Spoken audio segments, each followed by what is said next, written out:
bertempat di Sekretariat PPUMI Sumsel, Villa Alwi Rais Jalan MP Mangkunegara Kenten Palembang, Jumat, 20 Mei 2022, siang berlangsung halal bihalal yang dilaksanakan PPUMI Sumsel.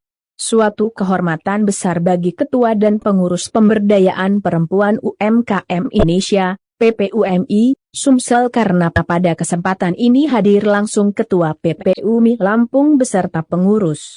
Alhamdulillah, jauh-jauh datang dari Lampung, Ketua dan pengurus PPUMI Lampung ke sini untuk bersilaturahmi dengan kita para pengurus PPUMI Sumsel di momen halal bihalal Idul Fitri 1443 Hijriah ini. Berkat rahmat Allah SWT, semoga kita semua kembali menjadi fitri di momen ini, kata Ketua PPUMI Sumsel, Hajah Nurni Alwi Rais. Halal bihalal yang digelar PPUMI Sumsel ini selain dalam rangka silaturahmi juga dalam rangka perkenalan antar pengurus dan anggota.